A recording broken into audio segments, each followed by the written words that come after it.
Hello, welcome back. We are back for the third part of the masterclass. It kind of feels already like we're having the standing date after the third time, doesn't it? But it's gonna be the last part. It's gonna be the last time in this format, in this masterclass.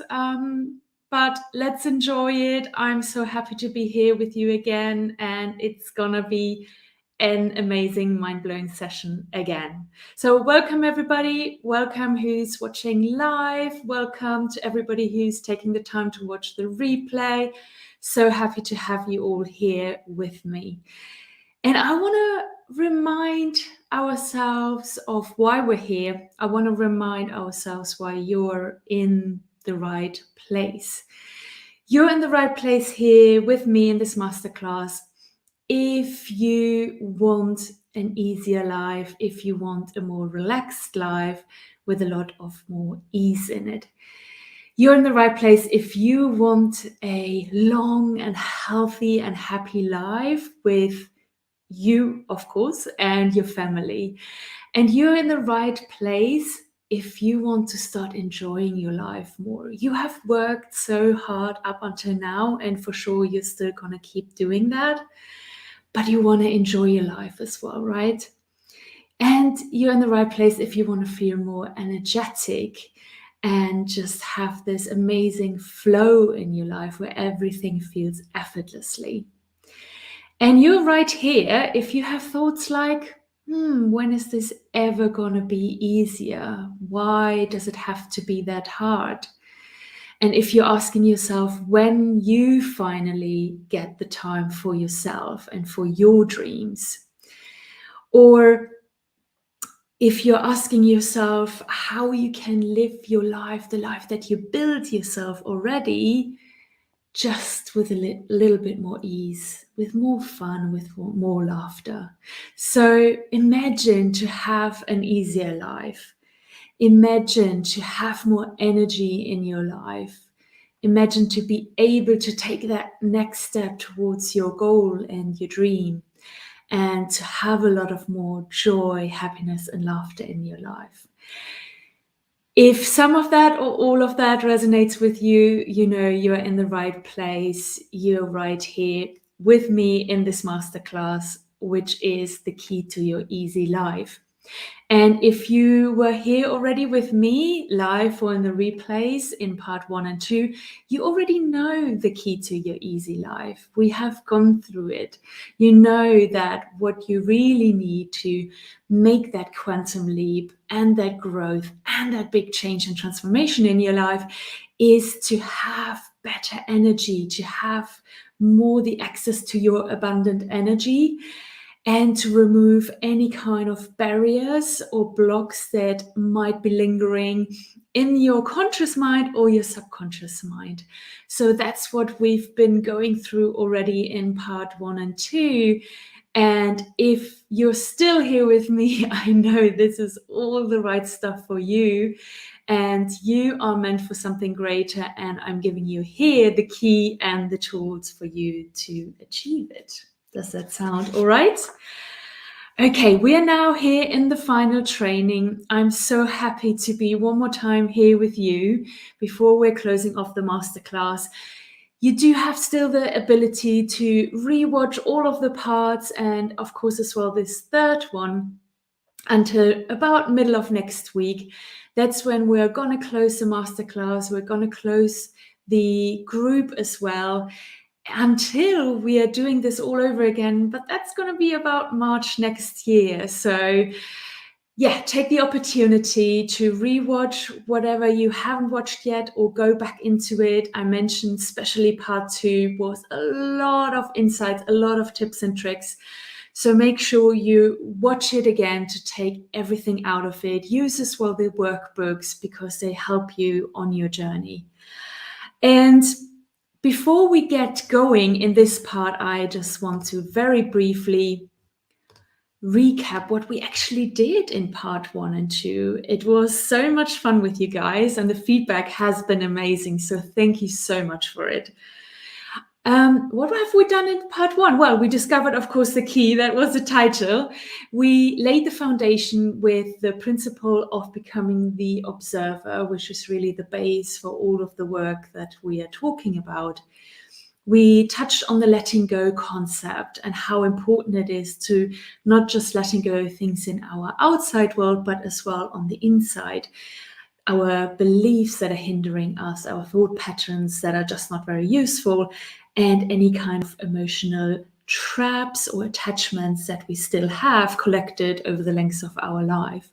And then we discovered the key, having full access to your life energies. That's the key. In part 2, we went in a lot more detail. We discovered the first element of the holistic energy system, which is our mind. It is really such an important part because we are using our mind for so many things more these days than ever in the past before. So I shared with you 3 gigantic aha moments that I have made and that helped me a lot by mastering my mind. So if you apply all of these tips, all of these insights that I shared with you in part 2, you can start today mastering your mind. And then we actually did an exercise and we removed your first energy block. I gave you a way of changing your perspective on something that you might have been thinking for a while and releasing it and rephrasing it into something more positive for your life. That's what we did in part 1 and 2. And before I'm going to share with you what we're actually going to do today, I want to tell you that when we're done here today, it's not over. The fun is not over. Stay with me because we have a giveaway. You have the possibility to win something and be entered to a raffle.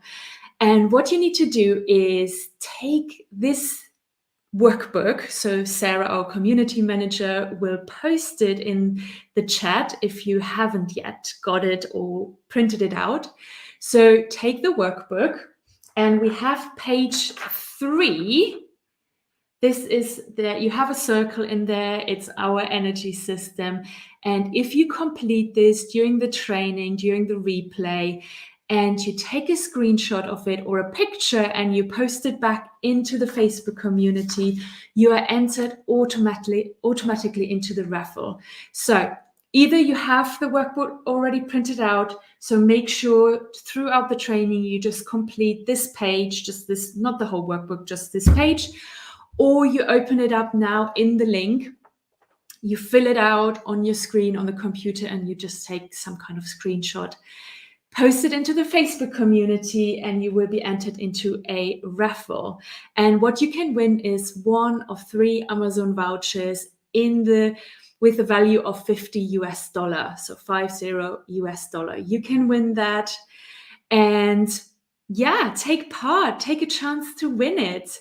I will announce the winners next Monday, 3 p.m. my time here in Germany. And it's going to be actually when we're opening the doors to the Make Life Easy program. I'm going to be exactly at 3 p.m. live again in the Facebook community and on the page. And I will share with you everything about the program and how you can enroll. I will answer any of the questions that you can have, and you have a chance to join me, of course. But at the same time, I will announce as well the winners in the live. And of course, if you are winning, then we will inform you as well via email afterwards. So enter the raffle, enter the giveaway. Take your opportunity to win something. Okay, so moving on to what we are actually going to do today. Today, I want to kind of as a wrapping up mechanism, I want to take you a little bit higher and seeing the bigger picture of all of this. We have learned already a lot. We have gone in a lot of detail. And today I want to take you out on a higher level and see the full picture, see the full energy system that you have and how it all works and how it all fits together and why it is so important to see the bigger picture and work in that holistic energy system. So First of all, we're going to touch a little bit more on why it is important to look at your energy levels and everything you do in your life as a holistic system, and why it is not very good to just look at 1, 2, or 3 of these parts and ignore the others. And then I will give you a sneak peek behind the curtain of all of the 6 elements of the holistic energy system. So that's going to be our time together here today. Right, so I would say let's get started, right? Okay. We're going to talk first of all about the ecosystem. I mentioned to you before that we have inside of ourselves kind of an energy ecosystem, like nature has one. And I have here a picture. It should actually, the bubbles should all move, but for some reason it doesn't do it. Let me just try to go back and try to do it again. It was just so cute when I did it. No, it doesn't do it. I'm so sorry.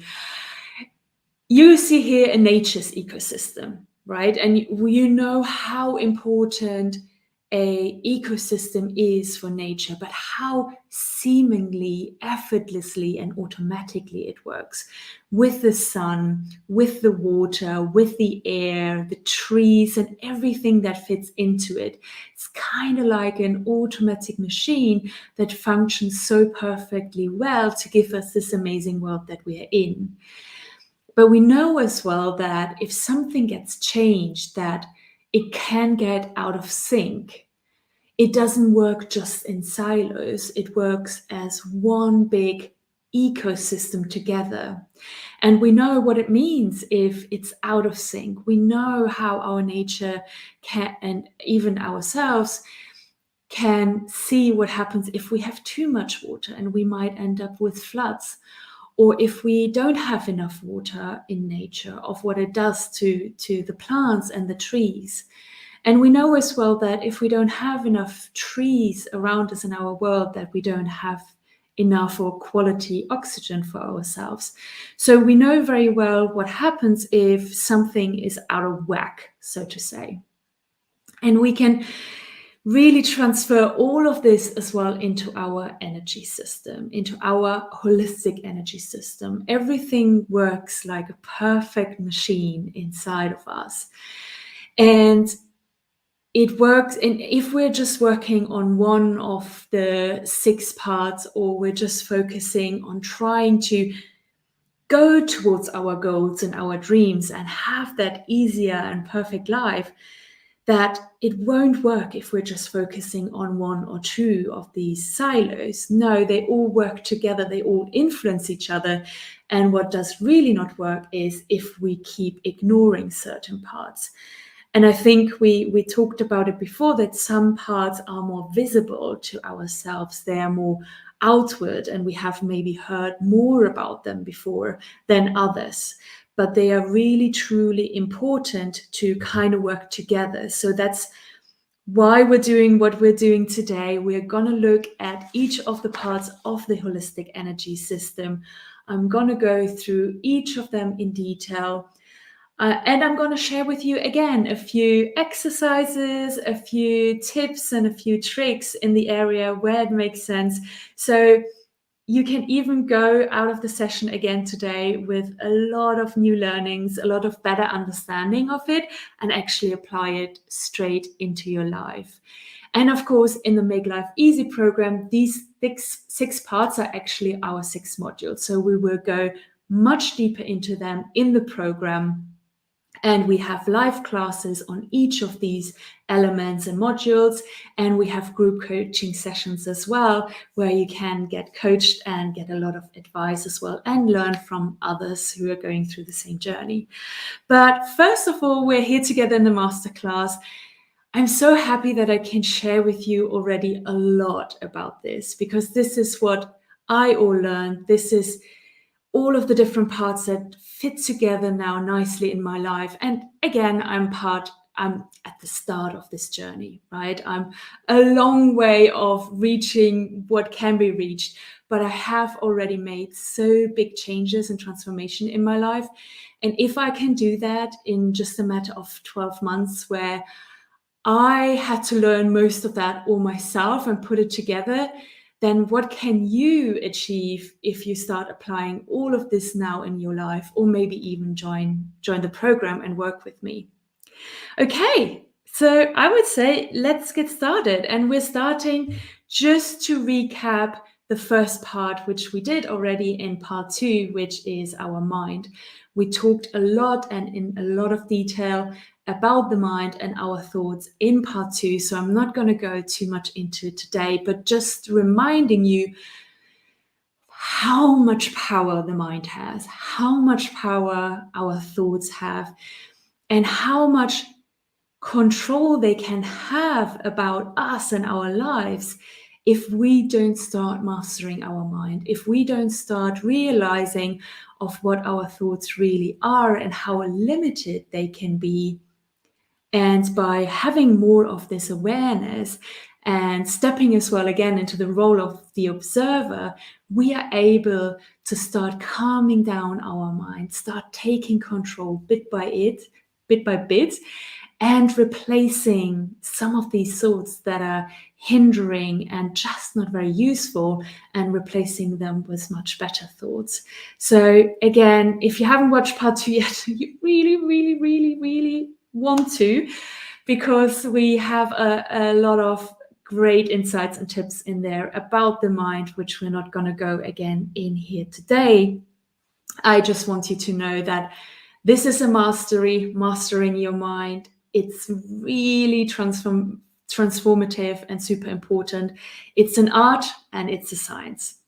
But you know that already, especially if you watched part 2. Okay, so that was the first part. We talked about it in a lot of details already. So I want to move us straight into the second part. And how amazing would it be if we could feel good by running a tab, by just turning a tab and just good feelings come out? Creating happiness and joy on demand. How amazing would that be? Who would want that in their lives? Yeah, hands up. Okay, so the element that I'm talking about that can make that happen is, of course, our feelings and our emotions. That's one of the lessons, and that's one of the elements of the system. And I have talked about feelings and how important they are already in part 1 as well, in a bit more detail. But now let's go deeper and learn a little bit more about feelings and emotions, and what we can actually do today to regulate them a little bit better and understand them better. I'm going to share with you a simple way for you to impact your emotions much better and have a feeling of being able to place them where they fit much better.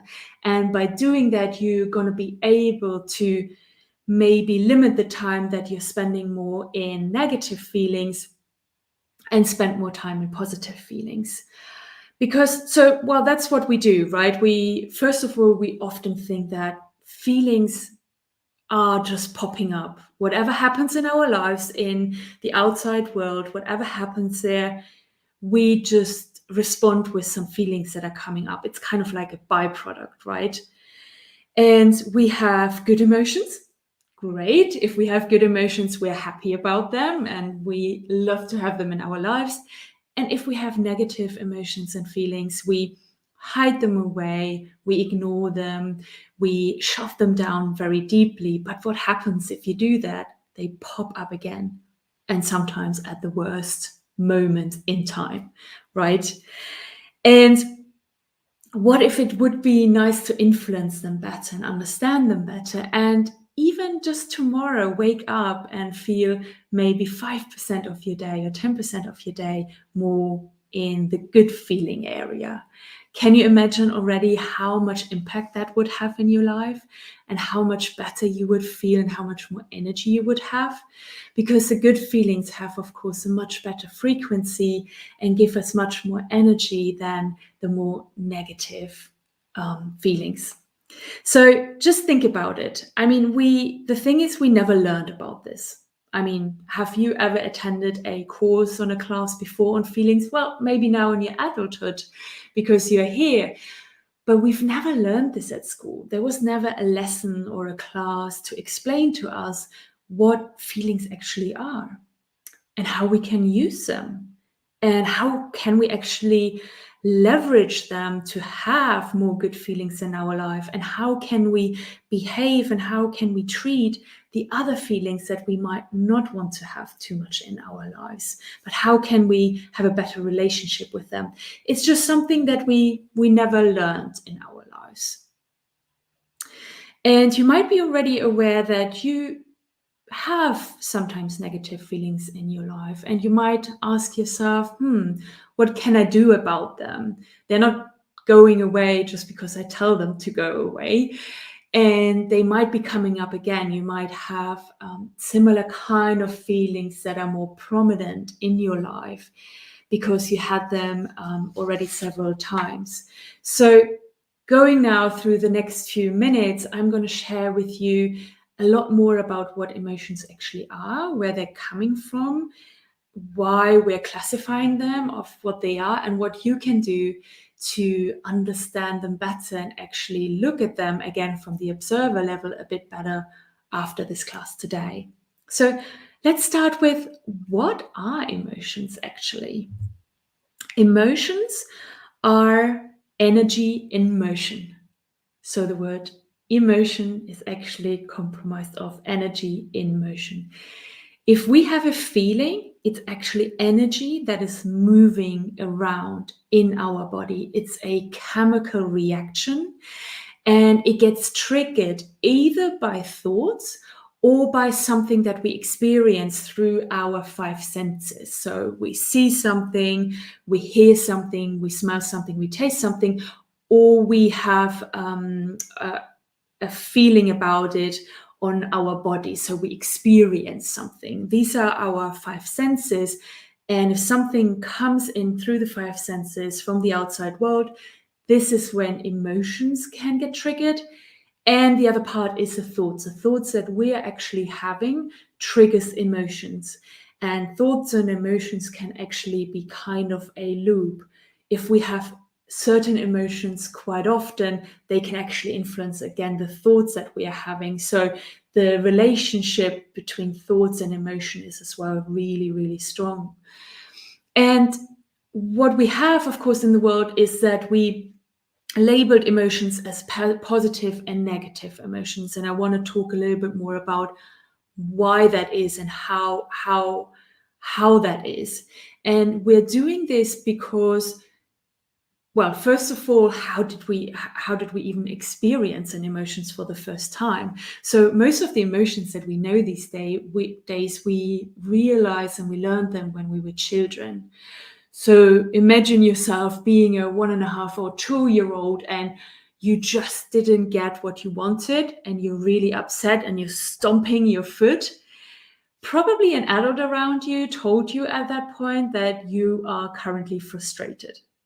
And that's how you learned. Oh, okay, so what I'm feeling here, this feeling that I'm having and that makes me behave like this, is frustration. That's how we learned over time all of the emotions. And why do we label emotions is because we cannot otherwise explain to somebody else of what kind of emotions we have. You cannot just understand through the senses. You cannot touch an emotion. You cannot see an emotion. You cannot hear it.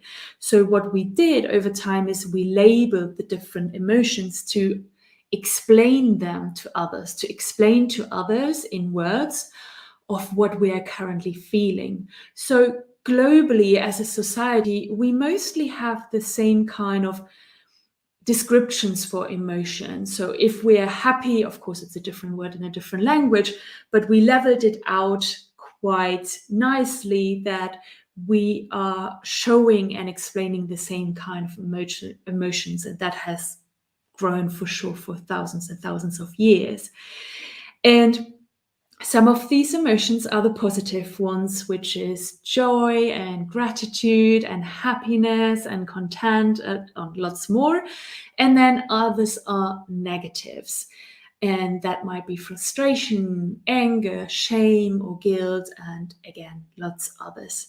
And we have classified them probably of how they make us feel. And again, you might feel emotions differently in your body, right? So let's give you an example. If you feel happy and joy, you might feel it quite often here in your heart space, that your heart shines it out if you feel love and happy and joy. And then if you feel maybe something more negative, you might feel it like a cramp in your tummy, like a knot or a stone, or you might feel it in your throat, like your throat is closing up.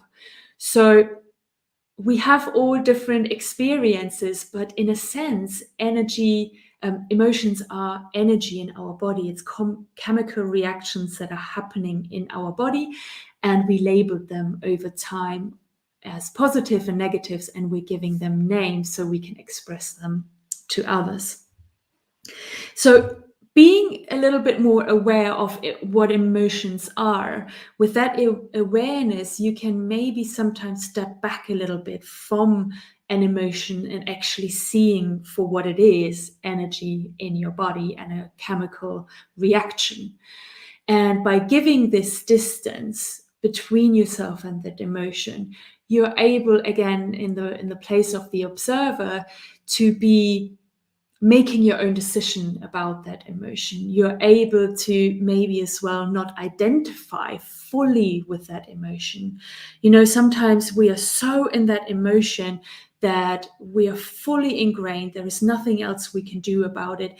And we are identifying with it. We're saying, I am sad, instead of saying, oh, I currently feel sad and it's because of this and this happened. But by putting a little bit of distance, putting yourself again into the position of the observer, you're able to start pulling yourself out of it. And again, of course, that is practice. And don't practice it, of course, on the one where you're really in a very high state of emotional situation. That is, of course, the hardest one. But you can practice it on other things, smaller emotions that you're having, and looking at that emotion of what it actually does to yourself. And by being able to assess what the emotion does to yourself, you're as well able to step out of it again, maybe at the right time. And the good thing about it is that we shouldn't think, or we don't want to think, that our life will never have negative emotions again. That is crazy and utopic. It's not going to happen. And we really don't want it, because negative and positive emotions are two opposites. And for our mental health, we need a balance of them.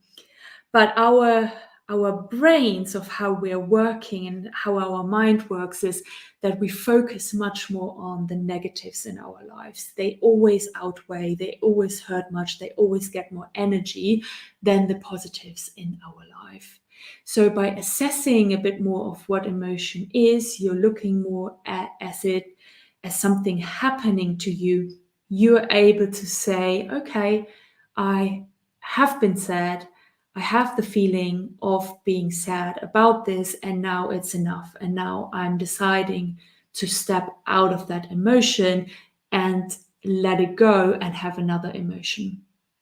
So by being able to be more aware that emotion is just happening because it was triggered through something, you're able to say goodbye as well to an emotion at the right time. And I'm not saying that you should always say goodbye immediately to any emotion that comes up, because what you're then just trying to do is just ignore it again. And we know what happens when we ignore our emotions. They will come back to us. They will come back. Okay, so that was it on emotion. So I hope that made sense to you. And I hope you understand a little bit more of how, again, the observership can help you here to become more aware of your emotions. And in the Make Life Easy program, we are going a lot more into their relationships, because we want to have a balanced relationships with our emotions, the positive and the negatives, because they are both part of our lives. And therefore, we're going much more deeper into this. And then, of course, the other part is to release trapped emotions, emotions that you are very close to and that keep coming up in your life as well. And there will be a reason behind it. There will be kind of a block and a barrier of where that emotion has set itself stuck in your energy flow, and we want to release that. But that's about emotion. Let's move on to the next element. And I'm asking a question about how we can discover that one. So, what can make you suddenly feel better or worse in an instant? What can actually hurt quite quickly in a matter of just a second? It's words. Words can actually very quickly make us change our perspective, right?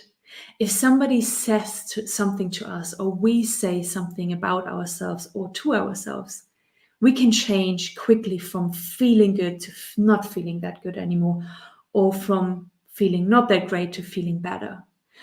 Words are very, very powerful.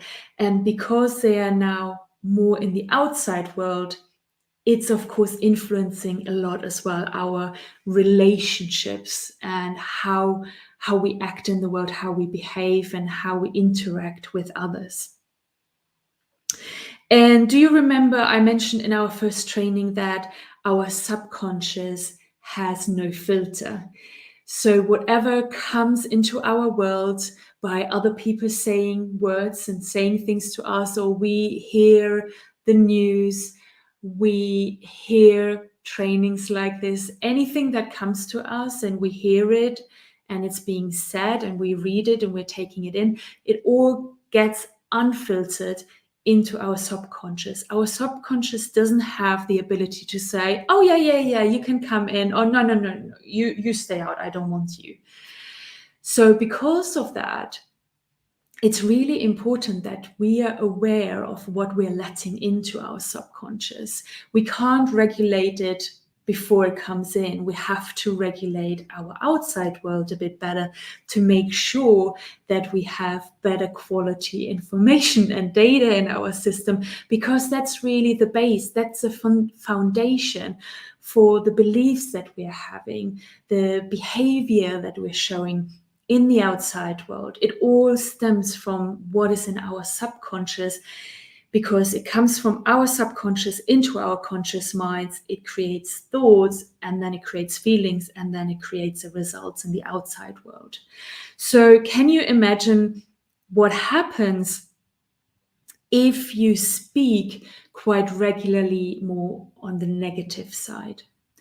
Can you imagine if you watch a lot of news, and today our news sadly reports a lot on negative events, and it has a spin on the negative side of talking about things. So if you are letting a lot of that information into you, it has an impact on everything you do and everything you are. And if you surround yourself a lot with people who are complaining a lot, talk bad about other people behind their back, and generally just have a kind of a negative outlook on the world, can you see how that all gets to you and it all impacts you? I think you want to have a more healthy, positive foundation in your life, in your subconscious, to grow something nice out of it. If you want to have more positivity, more energy in your life, you want your foundation to be better as well. And that's why it's so important that we are mindful as well about what actually comes to in our life, by the people around us, by what we're letting into our life, but as well by what we are saying, what we're saying out loud, how we're saying things to other people and to ourselves. And I want to share with you 3 little tips to take away today that really help you to immediately change your language and the words you're saying. So after I tell you these 3 tips, I hope all 3 of them stick, but maybe just 1 or maybe 2. But you might realize then when you go away and you speak about again to other people, of what you're doing. So hopefully one or two or all three of them stick, because just making these small changes in your language can have a tremendous impact on your energy levels, and on everything inside of you. So let's have a look at number 1. I love that one. I know I'm a bit childish in that respect, but I've seen this statement about 10 months ago or so, and it's don't should all over yourself. I know, I love it so much, but it's really, really true. Have you ever realized of how many times throughout the day we say, oh, I should be doing that, I should be doing that, I should do this, I shouldn't do that? How much we use the word should, and the word should is not very helpful. It actually kind of puts us into position that we feel like we have to do something. It has this energy to it of being obliged to do it now, or like it's a chore that we really don't want to do. And quite often we use the word should, even if it's just the next thing that we are doing, even if it's not attached with any negative emotions or like a burden or a chore. We still use automatically the word should a lot through our days. And I want you now to take that away and remember next time you hear yourself should, and stop yourself and rephrase that sentence. I'm just giving you an example. If I'm at breakfast and I'm going up and okay, I have a call in the next 10 minutes, I could be saying, oh, I should really get up now and get to work. No, it's not about that it's a chore. I'm actually looking forward to that call that I'm having in 10 minutes. So I rephrase it and I say, okay, getting up now and going to work because in 10 minutes I have a call. It's a very different energy if we start replacing that word and not using it anymore in our lives. Try it out. You will see of how, when you really say it and when you start rephrasing it and trying to say that sentence differently, what happens in your body and what happens in your mind, like your mood. It actually has an energetic impact on you. So try it out. Number 2 is, I mentioned it already, but we want to avoid to identify ourselves with a word or with our feelings. We're making these bold statements of I am this and I am that. And again, it comes into our subconscious as a fact, as a truth. So let me give you an example. Let's say you failed a test. Does that mean that you're a failure? Would you say, oh, I'm a failure? No, you wouldn't say so. And I think in that example, it's quite clear that you wouldn't want to say just because you failed one test, and who knows the reason why you even failed that test. And even if it's so important, you wouldn't say, oh, I'm a failure in everything. You wouldn't make that statement. But we do this on a lot of other things. So I'm giving you an example of what I changed in my life because I recognized one of the things that had a huge impact on me and my state of mind and even my body, which is the word tired. I started to realize, I think it was beginning of this year, that I really used a lot the word tired, and I would say it a lot of times, mostly to my husband, but sometimes even to other people around me, especially at the end of the day, when I would finish work or nearly finish, I would say, oh, I'm tired. I realized really that I was using it a lot. And what happens is that when I keep saying it, it gets reflected back into me in my subconscious, and I can never get out of the state of tiredness. That doesn't mean that I'm not feeling tired sometimes, but I'm not saying I am tired anymore. I really stopped saying it. I have really trained myself and practiced myself of not saying it. And it actually has gotten now to that level where if somebody else says it, I'm like, no, not listening to that one. I actually, because my husband still sometimes uses it, and I'm like, I'm not even commenting on it because I don't want to give it energy. It's a statement that there is nothing in it for it, right? It just keeps you tired. It doesn't give you more energy. You can't get out of it. So, like I said, it doesn't change the fact that I feel sometimes tired because I have worked long hours, but it doesn't mean that I need to keep saying it out loud, because words have power. They have tremendous power on how we actually feel and what happens in our lives. Okay, so the next one is stop complaining and start choosing. I mentioned before people that complain. I want you, if you realize after this training that if you get this realization and you step away from it and you're like, oh, I just complain, what I want you to do is think about a couple of questions. Think about it of what it gives you. What does it give you that you just complained about somebody or something, about politics or the state or your colleague or your boss? What does it give you? It doesn't actually give you anything. It eats up a lot of your energies and it doesn't change anything, right? Complaining doesn't change anything. So next time you open your mouth and you're just about to start complaining about something, just hold for a second and ask yourself, is this going to help me now? And sure, don't get me wrong, even I still complain. Sometimes it just has to come out. But there is a level of where it gotten so normal these days that we keep complaining all the time in our day-to-day language.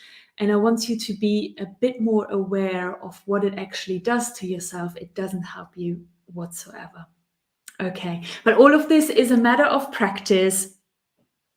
But I want you to have these few little insights that you can use already now to change a bit your language, to bring more energy into you and not give energy away to useless complaining or words that even suck your energy away from you, because you're literally giving instructions to your subconscious mind and to yourself of how you feel if you're using some of these words or sayings. Okay?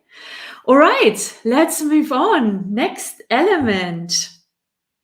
So this one is very much in the outside world. So I said already, words are the part now where we're more in the outside world. We're using words and language to interact.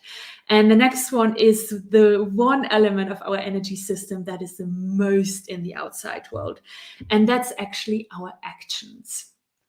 And what is in this element of actions is quite a lot. And we are, of course, not going to go through all of that. Otherwise, we can still be here in 2 weeks' time. But I want to just give you an overview of what I mean by that bucket, that element of actions, and what can all be in it. It means how you act or how you react in the world, in your life. Maybe you are more in the acting part or you're more reactive to the world. It covers what you do and what you decide not to do. It means how you behave and how you show up in your life, in this world.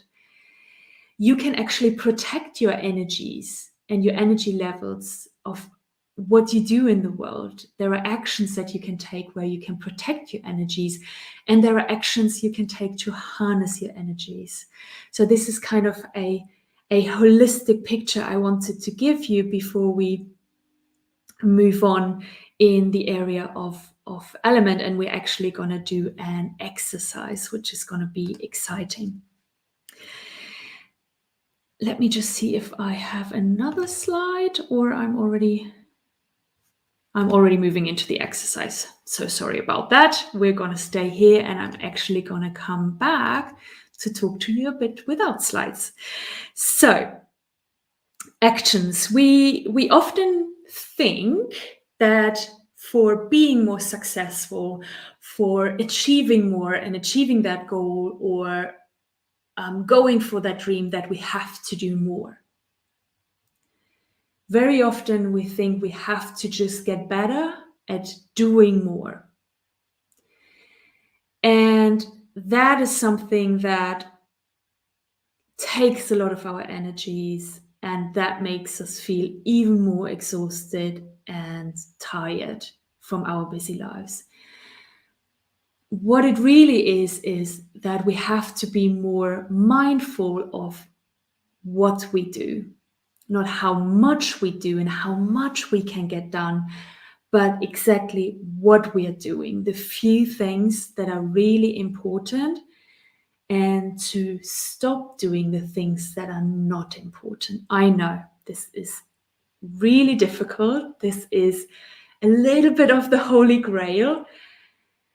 And at the same time, it has tremendous impact on your life if you start to see that you don't have to do it all, and start to see that there are things as well in your life that don't help you get to the next place, that might not even be your responsibility, but by you keep doing it, you might actually even hinder somebody else from fulfilling their dream and be in their energy and in their responsibility.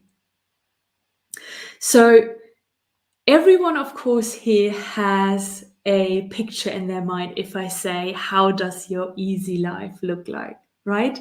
We're all different, we're all individuals, and everyone has a different picture, a different visual, a different picture, can't say that word today, of how your easy life looks like for you. And I bet your easy life doesn't mean to just be able to do more and to keep running around in your life. And because it's easier, it just means you get more done. I don't think that is the picture you're thinking about when you're thinking about an easier life. And I don't think you picture yourself having still all of the responsibilities, all the to-dos, all the tasks in your life, and just being able to be more efficient or quicker in it. I don't think that's what you picture when you think about an easier life. That's for sure not what I picture. Sure, I still want to do a lot of actions. I still I'm absolutely willing to do everything to make my dream happen and work towards it. But what I do know as well, that I have to let go of other things, because my easy life means as well that I have some downtime and I have time to enjoy my life, and I have time to relax and truly do the things that I want to do in my life. And that means as well quiet time. So I hope that you have a similar picture in your life, and that by understanding that you might want to let go of a few things in your life that just don't get you to the place where you want to be, it can give you, of course, energy back. I think that is pretty clear, that if we do less things, we have more energy for the things that are truly important.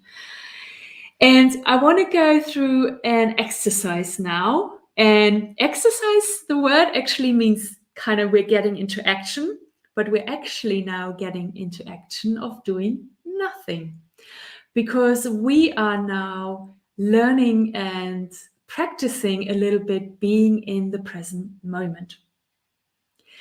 And what is actually the present moment? The present moment means you are here and you are in the here and in the now. It means you are not focused on ruminating in the past, and you're not focused on worrying or thinking about the future, or checking off your to-do list that you still have in your head. So being in the present moments, you are completely focused on being where you currently are, and using as well your five senses that you have to experience that present moment. And you might be asking yourself, am I not always in the present moment? And yeah, you are. You literally are, because there is nothing else other than the present moment.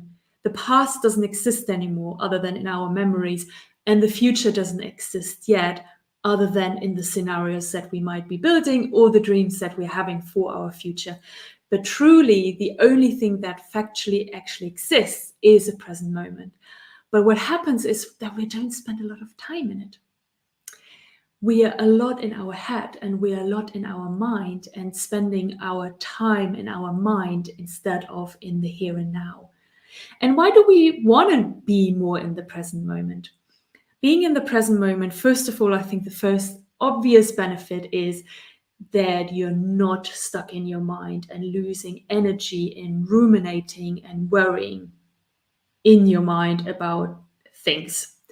In the present moment, there are no thoughts.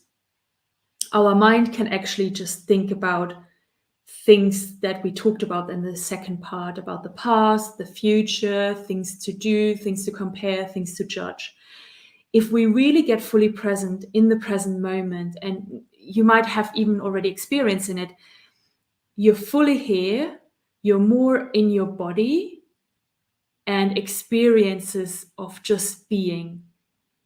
And if you are suddenly thinking something again, you're actually lost the connection to the present moment, because the mind cannot be, you cannot have a thought in the present moment. And that's why it's so important that we learn it through meditation, to have these moments more and more. And I'm saying, if you want to practice this more, literally this is going to be a few seconds, right? We have learned in the second part that our mind wants to have a thought every 1 or 2 seconds. So when you start practicing this will just be a matter of a few seconds, but you can practice it over and over again to be more in the present moment. Being in the present moment means we are quieting our mind, and our body and our nervous system actually is able to calm down and to recover. And we are much more in our energy and in our self, in our higher self, when we are in the present moment. And it gives us actually a lot more energy to spend more time in the present moment. So I want to share with you a couple of techniques that I'm using. But first, we're actually going to do a exercise. So we're actually going to do it. So wherever you are, probably sitting down, I want you to first close your eyes so you can still hear me. And I want you to focus fully on your body. Get out of your head, out of your thoughts, and go down into your body. And see what is happening. What do you observe? Maybe you feel where you're sitting. Maybe you feel the chair underneath your legs.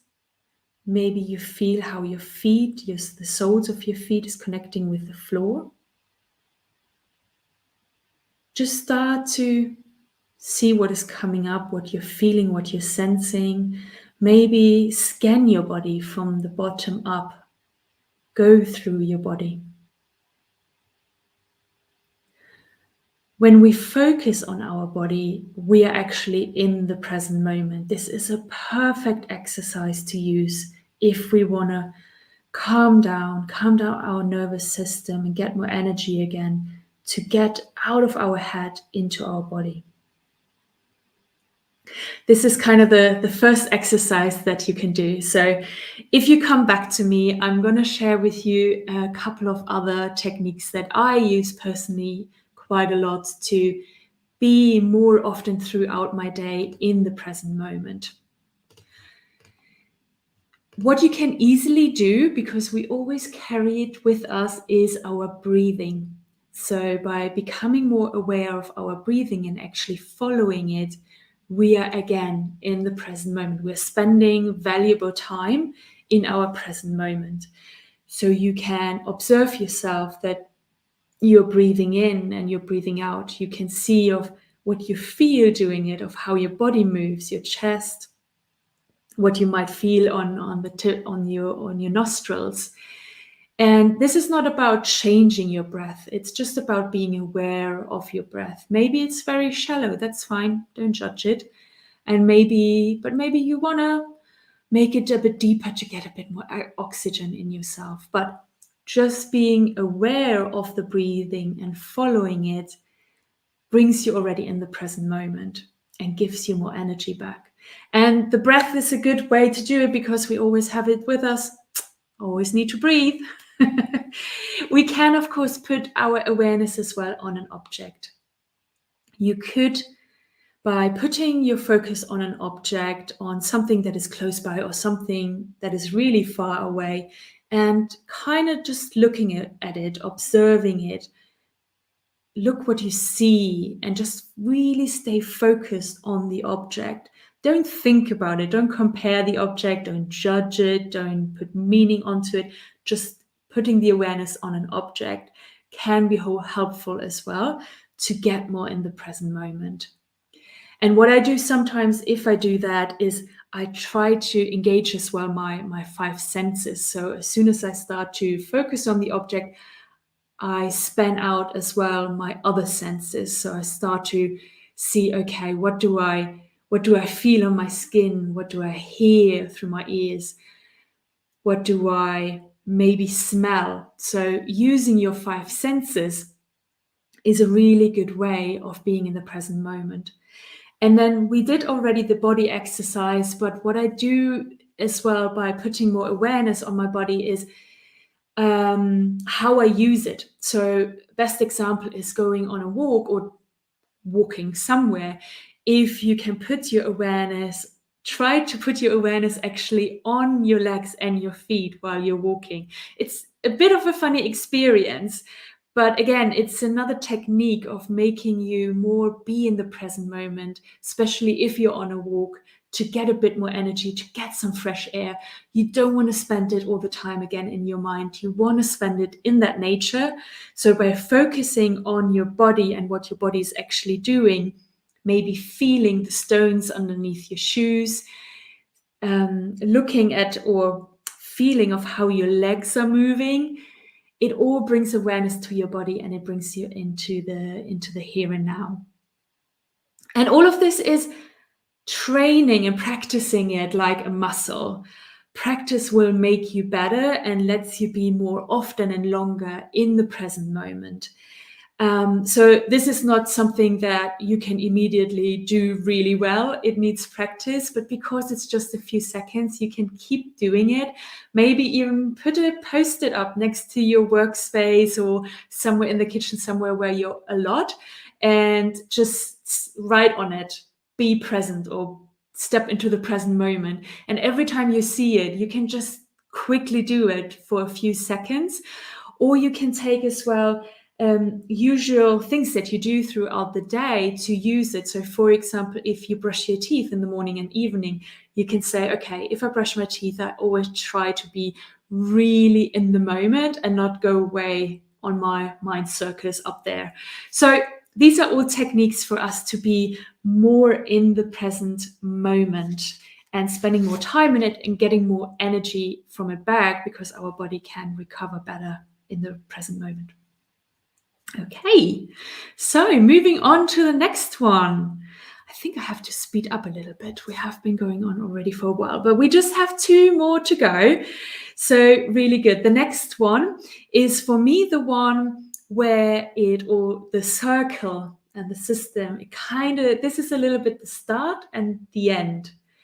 And it's the one that I keep adjusting as well in my life. It's something that you always want to once you've achieved something, you want to adjust it and of course get the next one in of what you want to achieve. So I kind of said it already of what it is. It's the results in our lives. It's the achievements and it's the goals, it's the dreams that we have in our lives. That's a really important element in that system, because we are focusing so much on it. As humans, we always have desires. We are created to desire, to keep moving ahead and to always have kind of a goal, a target to work towards in various different areas of our lives. Everybody has a different kind of focus, but we are always driven to do something new and to take the next step and not stay exactly where we are today and do everything the same day in and out and literally do the exact same thing on the same minute. We always want to experience something new. We want that better holiday. We want to discover that other country on our next travel. So there's always something that we desire and aspire to in our lives. And that's why this part is as well really crucial and an important puzzle piece in the system. So if we have more clarity about our goals, we are more likely to actually achieve them. I'm giving you here a quote of Brian Tracy, who says, "Be clear about your goal, but be flexible about the process of achieving it." So I'm going to now, in the next few minutes, share with you of what that means. We want to be really clear about where we want to go to. And I know that's not always easy in our lives to be completely clear about the whole life, but I think we have as well sub goals and sub achievements that we want to achieve where we can be a lot more clearer. And think about it, it's like driving to a new city where you've never been before. What do? Well, these days you put the city and maybe even the location or the street name into your GPS, and your navigation system calculates the route, the perfect route for you, and then you start driving. You just follow. You don't even know probably where you're all passing through. You don't need to have an understanding of how you got there, but at the end you got in the most efficient way, in the best way, you got to the place where you wanted to be, to your goal. Imagine if you're not very clear about where and how you're going to get there. Like, okay, I'm just starting driving. Maybe you end up where you wanted to go, but maybe not. And maybe if you reach the goal you're having, it might take a lot longer for you to get there, because you're just guessing, you're reading some signs, you're not even using a map. So if you're not really clear of where you're going to, it will take you a lot longer, or you might never end up being there. So we want to have a really clear goal at all times. And this is your goal, your dream, what you still want to achieve, or maybe the change you want to make in your life. And what is really important as well is that you don't want to keep changing it. Imagine yourself, you're driving to that city and then you keep changing in your navigation system the street of where you want to go to. What would happen is like you're just driving zigzag around that city. And again, you're not going to go anywhere. You're just driving around and maybe not ending up ever at the place you want to be. And everybody, including your system, is just confused. So you don't want to keep changing your goal as well, or how you describe it. It's really, really powerful. It's a message to the universe of where we want to go to. And the clearer we can be, the better and quicker we're getting there.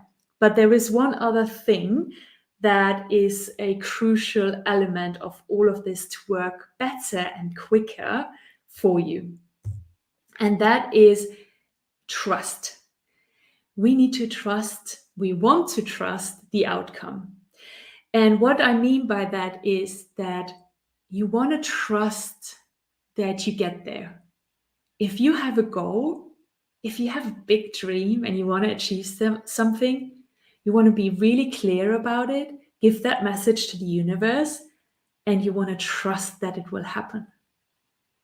You want to put all of your trust into it. And I know this is very difficult. I still struggle with that as well a lot. I'm an organizer, I'm a planner. I always want to know what the next step is, and the step after, and the step after, and the step after. But that's not what trust is. And the reason is why you want to trust and let go a bit about the path that you're taking is that quite often the path is an unknown path. You might not know who you need to be or what will need to happen in your outside world for you to get to that outcome. Because if you knew already This is my goal. These are the 12 steps that I need to take to get to my goal. Well, you would have achieved it already by now. You would have just taken these 12 steps and achieved your goal, and we wouldn't need to talk about it. But because you have a big dream, because you have something in your life that you still want to achieve, you need to let go about how you're getting there, and you need to give trust that the universe or your higher self or God will guide you to get there. And let go of the idea that you need to control it, because you don't know everything. Our mind doesn't know everything. We don't have all of the paths and all of the opportunities out there already in ourselves. It's probably something new to you that will get you there. So if we can put more trust into that goal and focus more on the goal of and sticking with that picture of that goal, if we can, I know I'm literally just describing manifestation here, but it really, really, truly works. If you just concentrate on the goal and being very clear about it, as clear as you can be, and give it trust, it will find its way. You will find its way, but you don't need to know of how you're getting there. Because if you start to control everything again, it will take you much longer, because you think you know the path already, even that you don't, because otherwise you would have done it. Or you might just never end up there if you can't let go that control about the path or what will actually get you there. I know it's a biggie one. I'm still learning a lot in that respect, but I have as well quite a few examples in my life previously, but even more now, of that it actually works. Yeah, so it's a really important one. So let's move on to the last one. I believe we are on the last element. Yes, we are. Great. And that is something that we talked about already a lot. We've talked a lot about how it can be in our way and how it can be hidden in our subconscious, and how we need to remove some of them to be able to get better into our abundant energy. And that is our beliefs. We talked a lot about the benefit of dismantling limiting beliefs and disempowering beliefs, because they might be standing in our way to that dream life that we want to have and that we want to manifest in our lives. And by understanding what beliefs are, and how they are actually formed and how they get to be there, we are able to take some of that energy back as well, and actually find the disempowering beliefs and the ones that are hindering us. Because beliefs are not all bad. We are actually construed. We are literally made out of beliefs. Beliefs are running literally the whole show, so to say. And a lot of beliefs are really, really helpful, because they let us live life very automatically, and with a lot of less effort. And they help, of course, our whole society to be what it is and live together as a human race, because we have a lot of beliefs and a lot of them are good ones. But of course, there are these few that are hindering us from achieving a new goal. Maybe 10 years ago, that belief, it wasn't disempowering, it wasn't even hindering, but maybe now, of where you are now in your life and you want to achieve this thing, now this belief is literally shutting the door in front of your face. And by understanding a little bit more of what beliefs actually are, we can kind of replace it, right? We did that already yesterday in the exercise, that we reframed it. So we can either let go of them, or we can rephrase it to something more suitable for ourselves. So our world keeps changing, and sometimes it's really hard to still know what you should believe in. Do you know that feeling? That it can be sometimes quite overwhelming, of all the information that is flowing onto us, and what you and who you should actually still believe and who not. It's really a lot that is going on there. And sometimes, yeah, we have beliefs that we can easily let go and take another one. It's something where it's maybe not so important for us. But at other times, we have beliefs that we have been living for a long time. We are conscious about these beliefs, these strong ones. And we might have been given them from others. But what happens is that we literally identify with that belief. We make this belief system that we might have in our lives our identity. And what happens by that is we give it again a lot of energy, we give it a lot of control. If we say, this is my belief and this is who I am. Because you're not. A belief is a thought that you keep happening, so to say. A belief is just a thought you keep thinking. So we have thoughts in our lives, and some of them come back to us again and again and again for various reasons. And at some point, you have had a thought so many times, it becomes a belief. It gets stored in our conscious mind if we are aware of some beliefs, or in our subconscious if we're more not aware of that belief. It's kind of like a software program that was installed in the background. It's like a virus check that runs automatically all the time to make sure you're safe and sound.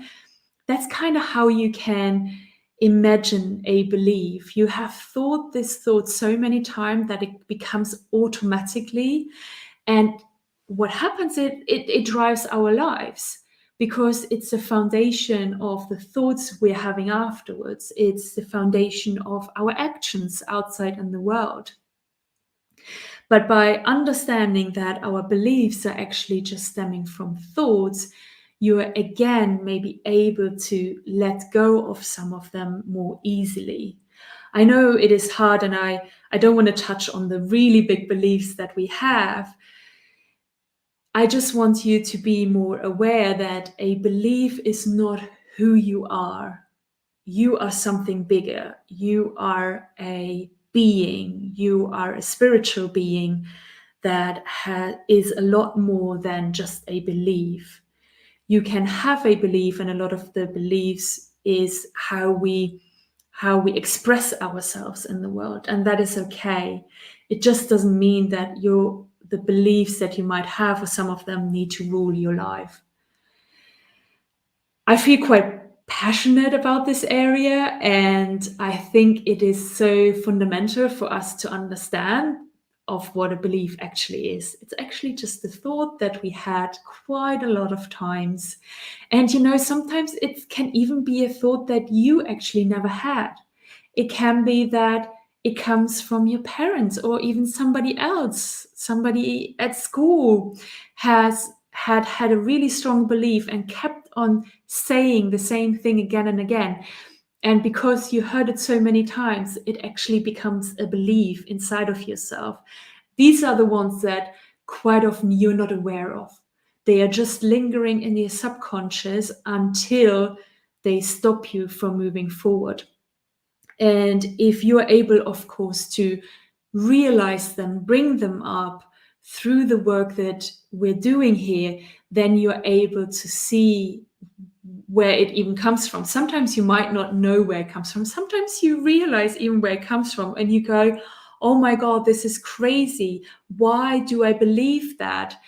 Because it might have been something that you were told as a 6-year-old child at school, and you stored it in your subconscious. And now as a 40-year-old adult, you go, this is crazy. This is nuts. Of course, I don't believe this.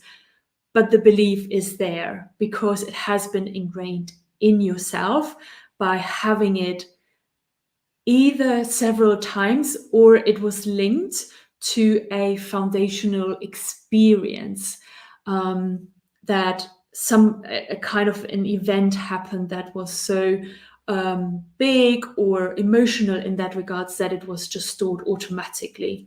So I wanted to share more about that with you, and to make the big picture, because that's what we have, I believe, now. So if I look back, I want to share with you as well. I talked a lot about the inner parts and the outer parts. Quite often we think more about the outer energy elements, which are the words, the actions, the results. We are focusing sometimes a little bit more on the outer energy elements, because these are the ones that we can see and experience, and they are therefore more present to us. And sometimes the inner energy elements, the belief, the thoughts, and the emotions are a little bit left behind. So I want to just by this showing this picture as well, show you of the difference between these two parts and how the balance is really important as well. But enough said, I'm going to stop now, because we've made it. We've done all the 6 parts. And what I want you to do very briefly now is a little bit of an exercise as well. Take the page 3 that we had already. You probably completed it out now. So either you put the 6 description of the elements in here, or you put it underneath, wherever you put it, that's fine. Take this now, because I want you to have a go at assessing of where you think you are on these 6 parts. You do this with the amper system of red, green, yellow. So maybe you have pens around you and you can actually use the colors red, green, yellow, or you're just going to use a pen that you have and you're just writing it down next to the descriptions in the words green, in the word red, and yellow. But take a minute, assess yourself. How do you think you're doing in these 6 areas in your life? I want you to have a good idea of where you are really good, where you're really strong, and you have a really great foundation, and maybe where you can still improve. It's always really, really helpful for us to understand ourselves better and make some kind of assessment of where we're standing at the moment in our lives. So I'm just going to give you a few more seconds to complete that. Okay, right. I hope you had enough time to color it in or describe it for yourself. It's just a little exercise. It just gives you a better idea of where you want to maybe focus on. And in the whole presentation I have given you so much to work on, so much to already do and apply. So pick the ones that are maybe more red or yellow and focus on them, because the other ones are already super strong in your life. Okay, before we're closing our last session together, I want to ask you a few questions and check in with you. What kind of decision or what kind of actions are you going to take after this masterclass? Are you going out of this masterclass and you're just going to stay where you are, in the place where you are at the moment, maybe with a bit of pain, and you still have your dream, but you're just going to better stay where you are? Or are you now at a place where you say, no, I'm done with it. I want to bring some change in my life. It's your decision. And do you want to stay struggling and being exhausted from your busy life day in and day out? Or do you actually want to do this work and go for it and try it out, get some quick wins in, and make your life easier, bring more joy and happiness into your life for you and your family? This is, of course, your choice that you have. I've talked to you about it before. On Monday, I'm opening the doors to my Make Life Easy program. And I'm going to give you the recipe that has worked for me. I'm going to teach you everything I know about it, and I'm going to coach you through the process in these 6 weeks in the program, if you are ready to do that next step.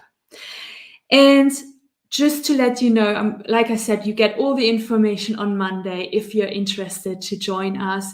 This is the first time I'm actually going to share this program and all of the insights. And because it's a pilot program, I actually just want to work with a small and exclusive group of participants. So I'm just going to give away 20 spots 20 people to join the program on Monday. If you're really highly interested to join us, and if you want early access to all of the information, let me actually go back. I still see that I'm on the, I'm still on the slide. If you want all of the information and you want early access to all of the program information and the ability to enroll into the program on Monday, then join the waitlist. Sarah is going to share the link now in the chat of where you can sign up for the VIP waitlist. And what it means is that you get 1 hour earlier access to all of the program information and the ability for you to enroll. Like I said, there's just going to be 20 spots. No more. If we have 20 participants, we're going to close the door until next year in March, when I'm going to open the program again. And because it's a pilot program, there's going to be as well a great ability to invest a little bit less this time around than next time in March. So take the opportunity to get on the VIP waitlist. And I mentioned before, I'm going to open the doors on Monday at 3 o'clock in the afternoon. I'm going to share everything again via email and tomorrow in the group as well, so you have it all. But if you're really interested, you want to get one of these spots, if it's for you, then join the VIP waitlist and find out before everyone else. Okay, you have 2 actions after this. You have to take that picture. Well, you don't have to, but if you want to go into the raffle and if you want to win one of the Amazon vouchers, take a picture, post it into the group. You don't even have to say anything about it. You're entered automatically into the raffle. And the second thing is, well, join the wait list, get all in the information before everyone else, and join me on Monday when we're opening the doors to the Make Life Easy program. And if you have any questions, post them into the group. I'm going live on Saturday around lunchtime to answer any of the questions you might still be having. But until then, I hope to see you at any of these places that I mentioned. I hope you're not stepping out of my world again. I love that you were here. So many people of you signed up. I think we are nearly at around 180, 170 who joined us. A lot of you joined us as well in the group. I love to have you here. It's my passion to give you all of that knowledge. I want to touch your lives and to make it better, and for you to get some inspirations. That's why I'm doing all of this, and it was a pleasure and it was an honor to be here with you. And like I said, the fun doesn't have to be over. So thank you very much, everybody, and I will hopefully see you very soon. Talk soon, and bye-bye.